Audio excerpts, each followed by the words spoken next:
Nous avons convoqué les Nigériens vivant au Bénin, carrément je veux dire à Cotonou, pour une déclaration de soutien au CNSP.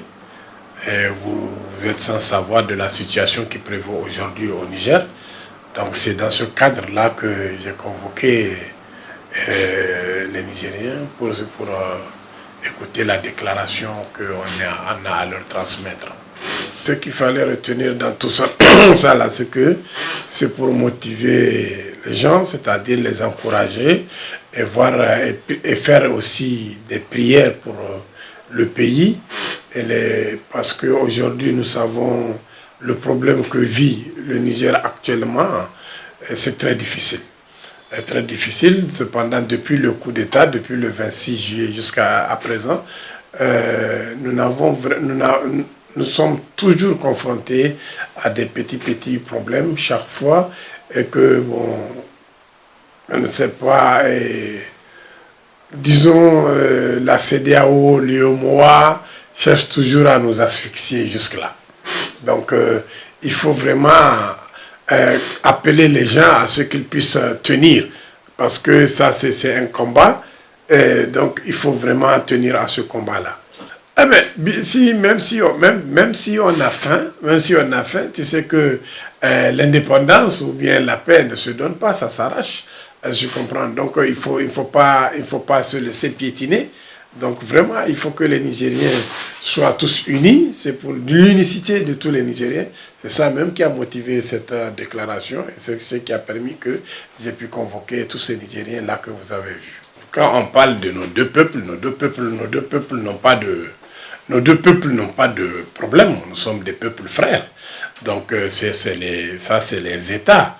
Au niveau des États, moi, tout ce que je demande ici, ou bien c'est un plaidoyer envers le président Talon, c'est-à-dire qu'au moins, c'est pour dire qu'il nous faut coûte que coûte trouver un couloir humanitaire, parce que même si on est en guerre, on ne peut pas priver un pays de nourriture et des médicaments.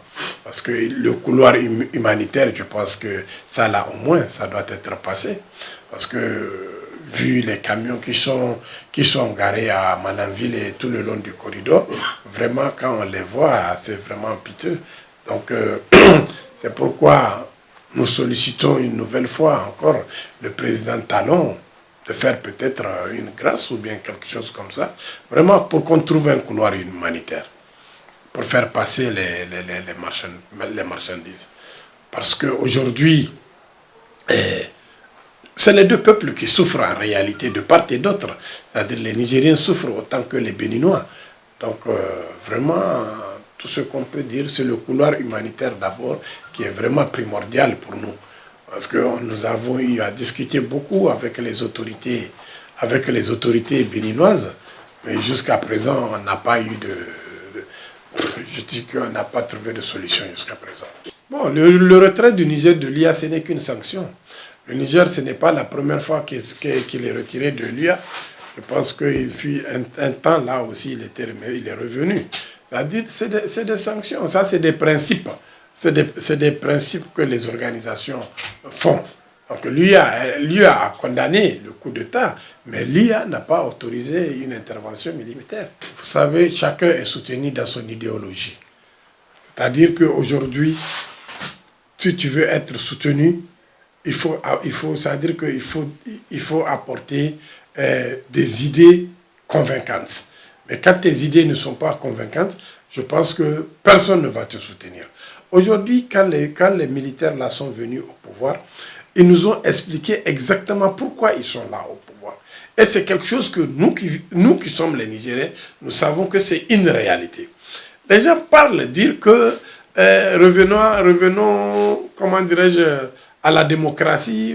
Certainement, on va revenir à la démocratie, mais maintenant, même si on va revenir à la démocratie, maintenant, à démocratie qui est vraiment conforme à nos réalités. On ne va plus faire vraiment du n'importe quoi encore.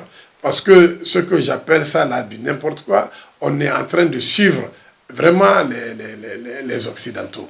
Et aujourd'hui, on n'a qu'à faire nos trucs en fonction de nos réalités. Comment ça se passe chez nous? Comment nous vivons chez nous? On n'a qu'à faire ça et puis c'est très simple. Nous sommes des Africains, nous ne sommes pas des Européens. Pourquoi on va prendre une culture qui ne nous appartient pas? Je ne vois pas l'utilité.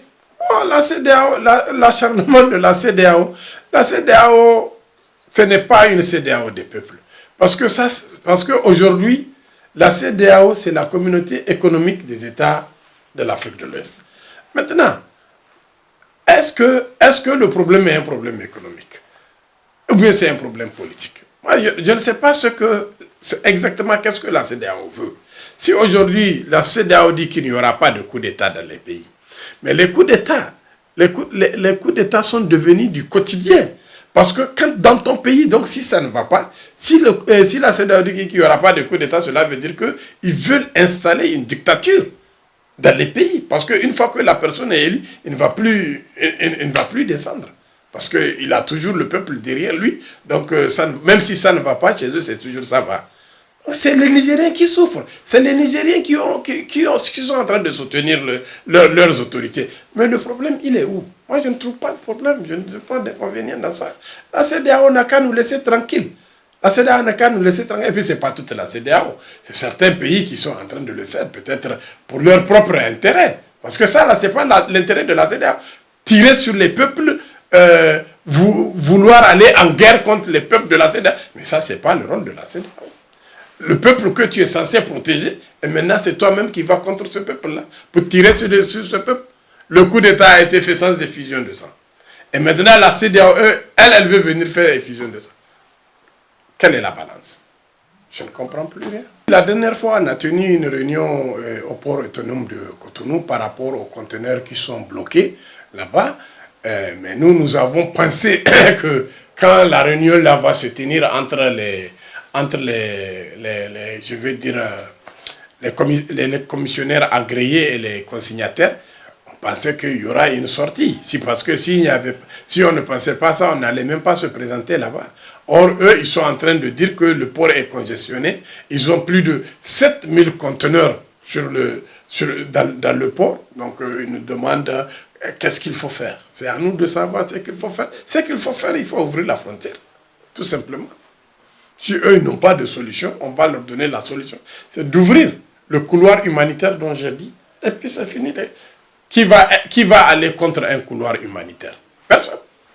De toute façon, aujourd'hui, si on nous demande de payer des faux frais en ce qui concerne le port, je pense que vraiment, ils nous ont taquinés tout simplement.